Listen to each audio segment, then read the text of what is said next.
அனைவருக்கும் இனிய வணக்கம். நான் உங்கள் மதுரை ராமகிருஷ்ணன். வாழ்க்கையை நம்ம வாசிப்பதன் மூலமாக, இந்த வாழ்க்கையை புரிந்து கொள்வதன் மூலமாக, நாம் இருக்கக்கூடிய சூழ்நிலையை உணர்ந்து கொள்வதன் மூலமாக, இந்த சமூகத்தை புரிந்து கொள்வதன் மூலமாக, கள ஆய்வின் மூலமாக இந்த வாழ்க்கையை, இந்த நாளை இனிய நாளாக வாழ்ந்து விட மாட்டோமா என்கிற ஒரு மிகப்பெரிய ஒரு முயற்சி தான் இந்த நிகழ்ச்சியினுடைய மாபெரும் நோக்கம்னே சொல்லலாம். அதில் சார் கள ஆய்வு, இந்த கிரிக்கெட்லாம் விளையாட போவாங்கல்ல, இந்த கிரிக்கெட் விளையாட போறதுக்கு முன்னாடி, அந்த மேட்ச் ஆரம்பிக்கிறதுக்கு முன்னாடி பிச் ரிப்போர்ட்னு ஒன்று சொல்லுவாங்க.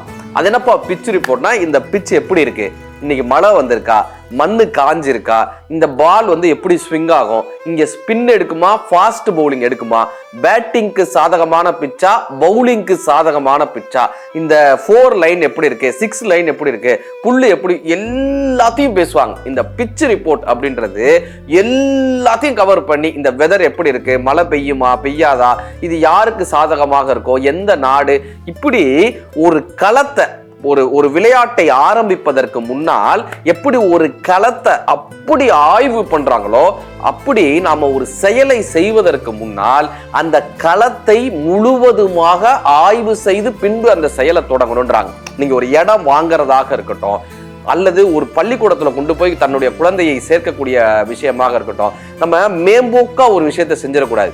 இந்த வேலை கிடைச்சிருச்சுப்பான்றதுக்காக ஒரு வேலை எடுத்துடக்கூடாது.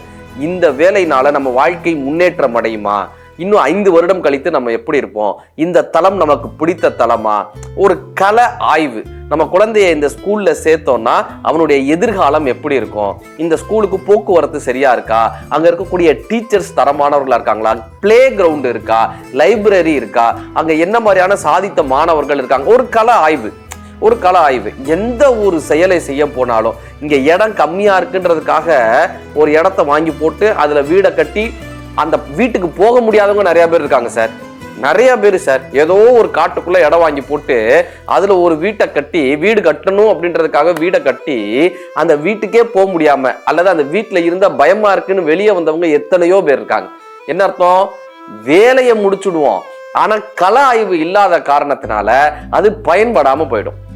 எந்த ஒரு செயலை செஞ்சாலுமே முதல்ல திட்டமிட்டு ஒரு களத்தை பார்த்து செய்யணும். மகாபாரதம் இதுக்கு மிகப்பெரிய ஒரு உதாரணம். இது பண்ணா மகாபாரதம் தான். எப்ப பெரிய பெரிய வீரர்கள் தான், அர்ஜுனன் பெரிய வீரன், பீமன் பெரிய வீரன், அத்தனை பெரிய வீரர்கள் இருந்தாலும் அங்க சூத்திரதாரியாக யாருப்பா இருந்தாருன்னா கிருஷ்ணர் இருந்தார். இந்த கிருஷ்ணர் சண்டையெல்லாம் போட மாட்டாரு. பட் இந்த பிச் ரிப்போர்ட் சொல்றாங்கல்ல, இந்த கள ஆய்வுல கிருஷ்ணர் அடிச்சுக்கவே முடியாது சார். துரோணாச்சாரியார ஜெயிக்க முடியாதுன்னு தெரிஞ்ச உடனே அந்த களத்தை புரிஞ்சுக்கிறாரு, அதற்கு ஒரு ஸ்ட்ராட்டஜி போடுறாரு. கிருபரை ஜெயிக்க முடியாதுன்னு தெரிஞ்சோடனே அதுக்கு ஒரு ஸ்ட்ராட்டஜி போடுறாரு. பீஷ்மர், எவ்வளவு பெரிய வீரன் வந்தாலும் பீஷ்மர் ஜெயிக்கவே முடியாது, அப்படி நிக்கிறாரு பீஷ்மர். ஆனா அந்த களத்தை ஆராய்வு பண்ணி பீஷ்மரை அடிக்கிறதுக்கு என்ன ஒரு காரணம் இருக்குமோ அதை கண்டுபிடிக்கிறார். அதே போல கடைசியான யுத்தம், துரியோதனனுக்கும் பீமனுக்குமான யுத்தம் நடக்குது. அப்ப துரியோதனன் தான் ஜெயிச்சுட்டு வர்றாரு, துரியோதனன் தான் ஜெயிக்கிறார். பீமனை விட துரியோதனன் மிகப்பெரிய ஒரு பலசாலியா இருந்து பல்ராமர்ட்ட படிச்ச ஸ்டூடெண்ட் துரியோதனன். அப்படி பீமனை ஜெயிக்கக்கூடிய நிலை வரும்போது அந்த களத்தை ஆராய்வு பண்ணி கிருஷ்ணர் சொல்றாரு, துரியோதனனுடைய தொடையில அடிக்க சொல்றாரு. தொடையில அடிச்சு துரியோதனனை ஜெயிக்க வச்சார். சார் ஸ்ட்ராட்டஜி தப்பு இல்லையா sir? As per the rules, கதாயுத ரூல்ஸ் பிரகாரம் தொடைக்கு கீழே அடிக்க கூடாதுல்ல சார், ஆனாலும் கிருஷ்ணர் ஏன் சார் அதை பண்ண சொன்னாரு அப்படின்னா, சார் இப்ப ஒன்வேல ஒரு திருடன் போறான். ஒன்வேல திருடன் போகும்போது டிராபிக் போலீஸ் என்ன பண்ணணும், அதே ஒன்வேல தான் போய் பிடிக்கணும். கரெக்டா? அப்படி அந்த சிச்சுவேஷன் என்னன்றத புரிஞ்சுட்டு அதுக்கேத்தாப்புல டெசிஷன் எடுக்கிறவர் தான் பெஸ்ட் தலைவராக இருக்க முடியும், சிறந்த தலைவராக இருக்க முடியும். அப்படி இந்த களம் அதர்மத்திற்கான தளமாக இருக்கு. அதுல குறைந்தபட்ச அந்த வழியில போய் தான் அவனை பிடிக்க முடியும், குறைந்தபட்சம் அந்த வழியில போய் தான் அவனை ஜெயிக்க முடியும்ன்றதுக்காக அதர்மத்தை அதர்மத்தின் மூலமாக அழித்த புராணமாக நமக்கு மகாபாரத புராணம் காட்டப்பட்டுக்கிட்டே இருந்துச்சு. அப்ப இந்த களத்தை யாரால புரிந்து கொள்ள முடியுதோ அவங்க ஜெயிச்சிருவாங்க. ஒரு ஜென் குரு, மார்ஷியல் ஆர்ட்ஸ் பண்ணுவாங்கல்ல, இந்த சீனால ஜப்பான்ல எல்லாம் பாத்தீங்கன்னா மார்ஷியல் ஆர்ட்ஸ் சொல்லி தர்றதுக்கே குருமார்கள் இருந்தாங்க. நம்ம போதி தர்மர் மாதிரி. அவர்கிட்ட ஒருத்தர் போய் கேட்கிறாங்க, சார் நான் உங்ககிட்ட இந்த மாதிரி மார்ஷியல் ஆர்ட்ஸ் கத்துக்கணும், கராத்தே கும்ஃபு மாதிரி நம்ம சண்டை பயிற்சி கத்துக்கணும். இப்போ குரு சொல்றாரு, நீ ஒரு நேரத்துல எவ்வளவு பேர் அடிப்ப?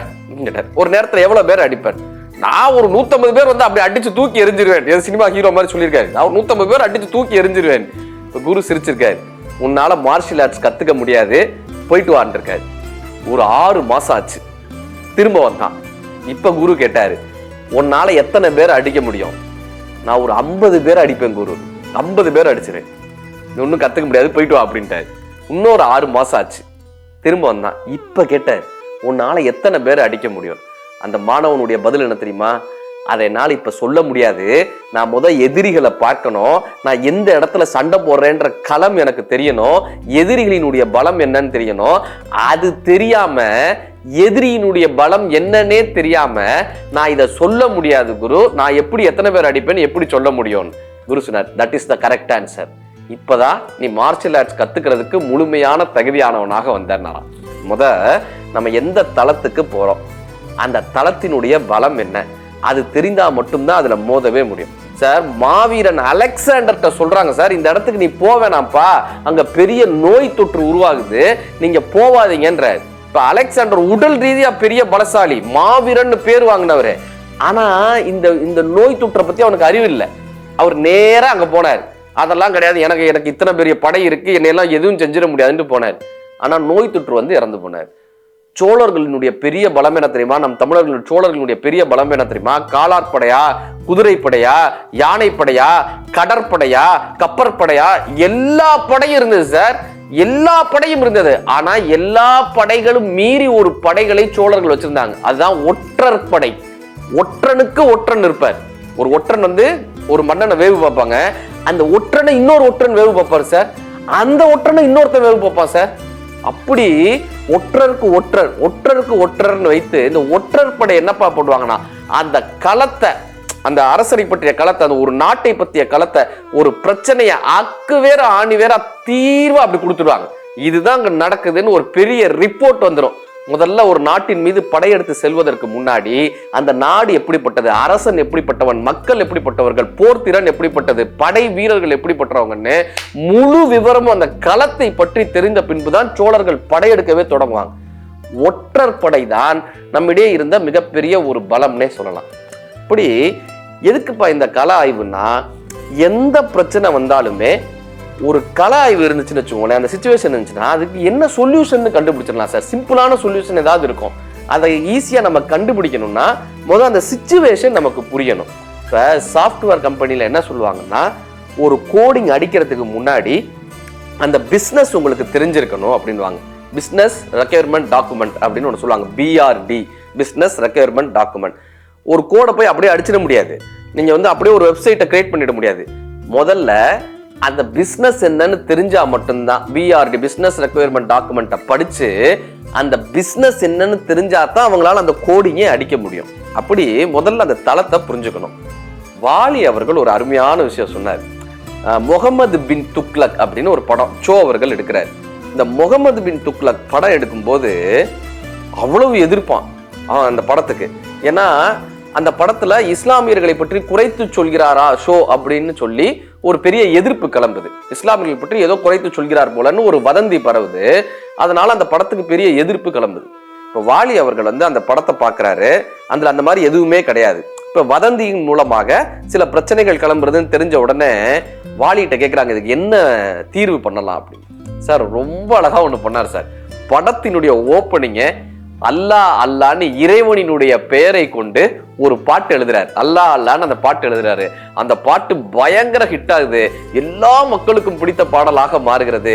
இஸ்லாமிய சகோதரருக்கு மிகவும் பிடித்த படமாக அந்த முகமது பின் துக்லக் மாறியது என்று சொன்னால், அந்த களத்தை ஆராய்வு செய்து அதற்கு சரியான தீர்வு என்னன்னு ஆராய்வு செய்து அதற்கு ஒரு பாட்டு எழுதினார் பாருங்க, அங்கதான் அந்த படம் ஜெயிச்சிச்சு.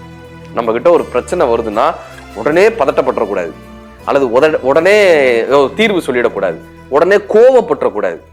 அது எதனால நடந்தது அப்படின்றத ஒரு ஆய்வு செய்வங்களால ஜெயிக்க முடியும். ஒரு குரு கிட்ட 3 மாணவர்கள் இருந்தாங்க. இந்த 3 மாணவர்கள் ஒவ்வொருத்தரும் ஒவ்வொரு இதுல திறமையானவங்க. ஒரு கிட்டத்தட்ட ஒரு 50-60 மாணவர்கள்ல இந்த டாப் 3 அப்படி இருப்பாங்கல்ல, டாப் 3 இந்த 3 மாணவர்கள் ரொம்ப அறிவானவர்கள்னு. ஒருத்தர் இலக்கணத்துல அப்படி அறிவானவர், அப்படி இலக்கணம் சொன்னா அப்படி சொல்லுவார். 2ஆவதா இருக்கிறவர் சோதிடம், ஜோதிடம் அப்படி கேட்டா அப்படி சொல்லுவார். மூணாவதா இருக்கிறவர் எப்படி பண்ணா தர்க்க சாஸ்திரம், கரெக்டா அப்படி தர்க்க சாஸ்திரத்தை ஆராய்வு பண்ணி சொல்றவர். இப்ப இந்த 3 பேர்ல யார் சிறந்த மாணவர்னு இந்த குருவினுடைய மனைவி கேட்கிறாங்க. இப்ப இவர் சொல்றாரு, இதுல என்ன சந்தேகம், இந்த களத்தை ஆய்வு பண்ணி அல்லது அந்த விவாதத்தை ஆய்வு பண்ணி ஒருத்தர் பேசுறாருல, தர்க்கமா பேசுறாங்கல்ல, அந்த களத்தை புரிஞ்சுக்கிறாங்களா, அவர் தான் சிறந்த மாணவன் குரு சொல்றாரு. அது எப்படி, இலக்கணம் படிச்சிருக்காரு, இலக்கியம் படிச்சிருக்காரு, அவ்வளவு அழகா இலக்கியமும் பேசுறாரு, அவர் தானே சிறந்த மாணவனா இருக்க முடியும். நாளைக்கு வர்றதை இப்படியே சொல்றாரு சோதிடர், அவர் தானே பெருசா இருக்க முடியும், நீங்க எப்படி இவரை பெருசுன்னு.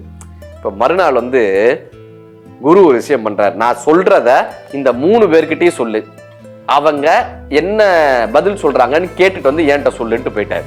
இப்ப மறுநாள் குருவினுடைய மனைவி இந்த இலக்கணம் படிச்சாரு பாருங்க, அந்த மாணவன்கிட்ட வேகமா போறாங்க, போய் பதட்டத்தோட சொல்றாங்க, குருவோட காதுனுள் ஓணான் நுழைந்து விட்டது, குருவின் காதுனுள் ஓணான் நுழைந்து விட்டது, குரு இறந்து போகிறார் அப்படின்றாங்க. குரு இறந்து போகிறார். இந்த இலக்கணம் படிச்சவன் இப்படியே பார்த்துட்டு சொன்னா, காது நுள் சொல்லக்கூடாது, காதுக்குள் அப்படின்னு சொல்லணும். குரு இறந்து கொண்டிருக்கிறார்னு சொல்லக்கூடாது, இறந்து விட்டார்னு சொல்லணும். ஒண்ணு இறந்து விட்டார்னு சொல்லணும், இல்ல இருக்கிறார்னு சொல்லணுமே தவிர இறந்து கொண்டு இருக்கிறார்ன்றது ரொம்ப தப்பான ஸ்டேட்மெண்ட். அந்த இடத்துல இலக்கண பிழை இருக்குன்னு உட்காந்து இலக்கணம் பேசிக்கிட்டு இருந்தான். 2ஆவதா இருக்கிறவன்ட்ட போய் இதே மாதிரி பதட்டமா சொன்னாங்க, குருவுடைய காதுக்குள்ள ஓனா பூந்துருச்சு, குரு இறந்துகிட்டு இருக்காரு. அவன் இப்படியே யோசிச்சான், ஆமா குருவோட ராசிக்கு இப்ப சனி தசை நடக்குது, அவர் தெற்கு பக்கமா தலையை வச்சு படுத்திருப்பார், அப்போ ஓணாம் போறதுக்கு வாய்ப்பு இருக்கு, குருவை காப்பாற்றவே முடியாதுன்ட்டு போயிட்டான். இப்ப 3ஆவதா இந்த அறிவு சார்ந்து ஒருத்தன் யோசிக்கிறான்ல, அவன்கிட்ட போய் சொன்னாங்க, எப்பா குருவுடைய காதுக்குள்ள ஓணாம் போயிடுச்சுப்பா, குரு சாக கிடக்காரு பாரு. அவன் எப்படியே பார்த்துட்டு சிரிச்சுக்கிட்டே சொன்னா, அது நடக்கிறதுக்கு சாத்தியமே கிடையாதுன்னா. சாத்தியமே கிடையாது. ஏன் அப்படின்னு கேட்டாங்க. ஒண்ணு ரொம்ப சிம்பிள், குருவுடைய காது சின்னது, இவ்வளவுதான் இருக்கும், காது சின்னது, ஓணான் பெருசு, கண்டிப்பா ஓணான் போற வரைக்கும் குரு தூங்கிட்டு இருக்க மாட்டாரு. 1. 2வது நம்ம ஆசிரமத்துக்குள்ள ஓணா வர்றதுக்கு வாய்ப்பு கிடையாது. 2. 3வது அப்படியே குரு ரொம்ப சாக கிடக்கக்கூடிய நிலையில இருந்தாக்க நீங்க இப்படி என்கிட்ட பேசிட்டு இருக்க மாட்டீங்க, நீங்க பதட்டப்பட்டிருப்பீங்க, நீங்க அழுதுருப்பீங்க, உங்களுடைய கண்கள்ல பதட்டம் இருக்கும். ஆனா நீங்க என்கிட்ட பேசும்போது உங்ககிட்ட அந்த பதட்டமே இல்லை, உங்க கண்கள்ல அந்த பயமே இல்லை, உங்க கண்கள்ல எந்தவித வருத்தமும் இல்லை. ஆக இதை பார்க்கும்போது குருவுக்கு எதுவும் ஆகலன்னு தெரியுது, இந்த மாதிரி ஒரு சம்பவம் நடந்திருக்கு வாய்ப்பே இல்லைன்னா நீதான் சிறந்த மாணவன் சொல்லிட்டு போனாங்க.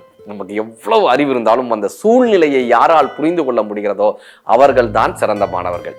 நீங்கள் முடிவெடுப்பதற்கு முன்னால் யோசியுங்கள், கோபப்படுவதற்கு முன்னால் நிதானியுங்கள், செயல்படுத்துவதற்கு முன்னால் சிந்தியுங்கள். கள ஆய்வு முக்கியம். நன்றி, வணக்கம்.